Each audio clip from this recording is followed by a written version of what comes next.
expectations, really just try to get better and go into the real things, the fundamentals, and try to find a way to win a couple more games.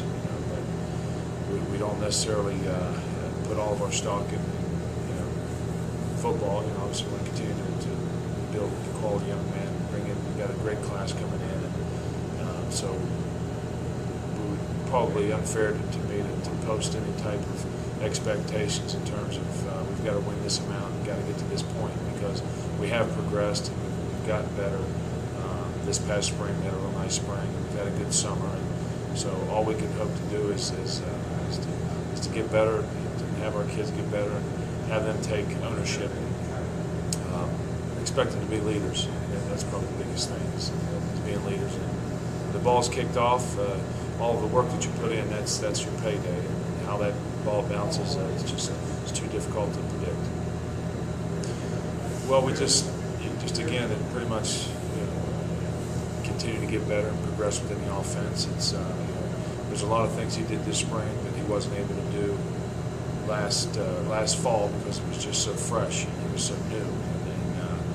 And I think spending time with Coach Fisher and in the offense and understanding what else he can do in terms of progressing, we certainly recognize that. And he'll continue to progress even further into his junior and senior year. Logan's a very steady kid. He's a quality young person, and he doesn't get overly excited when he throws a touchdown pass. He doesn't get overly excited when he throws an interception. He's just a level-headed kid that knows that there's a next play. And, he's a great kid to have as one of the leaders and one of the faces of the program. But he wants to be known as just one of the guys and just another player on the team, and that's fair enough for me. And the guys accept that, and so whatever he ends up doing this year, I'm sure that it'll be geared around, in his mind, having more team success than individual success. Well, you always want to be able to run the football. Any coach will tell you that, and we certainly have gotten better in the run game.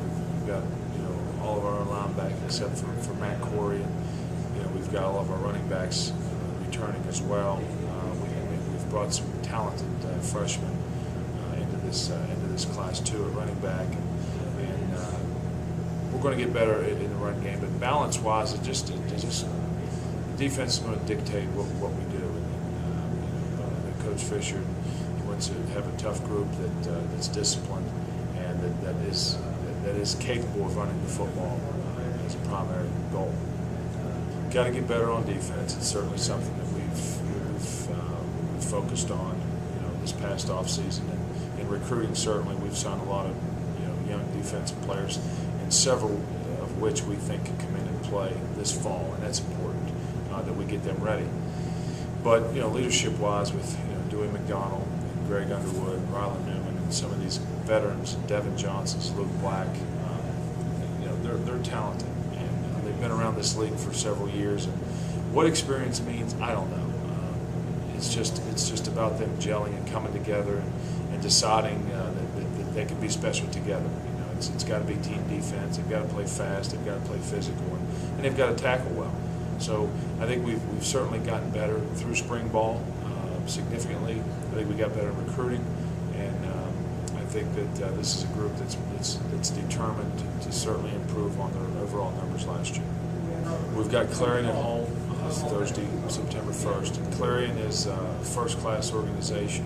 Jay Foster's their head coach. They've got outstanding coordinators, and they've got the thing about Coach Foster is he does it the right way, and he's a veteran coach that's really just an outstanding human being. And with that, his team takes on that same type of attitude, and they're just a first-class organization. We've played them for the past several years, and they've been just great games. Really could have went either way each game, and we don't expect anything different. There's a talented Clarion team coming here, and it's a Pennsylvania Conference school, and it's a big regional game for both of us, so we're excited about that. But again, it's going to be a very difficult game. West Virginia Tech is the other one we have.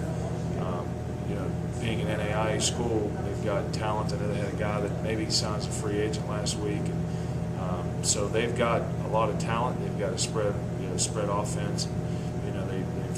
They've got talent, and we're going to their place, and we've played them in the past, and it's always been a great game. So we don't expect anything different, going to Tech, and then we play Bowie State on Thursday night here, and I believe they're coming off a 6-4 team, and they return first team, all conference linebacker, and they return a very good quarterback, and they've got great talent. So it's going to be and that's another strong regional game for us as well. So we've certainly got a nice non-conference schedule and a very challenging one. Well, you stay the course. You do what you do, and you continue to progress, and you get better at the ordinary things and the fundamentals. We're going to get better offensively. We feel we're going to be better in all three phases. That's why you're in this. I think the difference could be the leadership of your team. If these guys decide to become one unit and decide to have each other's backs through the good times and all of the bad times you're going to have, battling adversity and getting through those stuff, that's what hopefully is going to allow that ball to bounce our way. But we're excited, and we'll take some of those close games and certainly look at them and say, hey, it could have went this way if. But that if is it's a big question. But I'm not interested in trying to figure out. All I know is we want to stay the course and continue to do what we do and just try to get better in all three phases. Wow, that's a tough one. I think that Garrett Davis kind of flew under the radar last year. I think he's one of the better linebackers in the league. He's from Tallahassee, Florida. He's a great young kid. He'll be a second-year starter for us. I don't know if he's under the radar or what have you, but he's an outstanding young player that's really a leader, and I look for him to have a big year. And offensively, I think, I don't know, there's a lot of young talent there. I think Timmy Orange is a transfer student we have coming in that may make some plays for us, hopefully, in the passing game, and a great young man as well.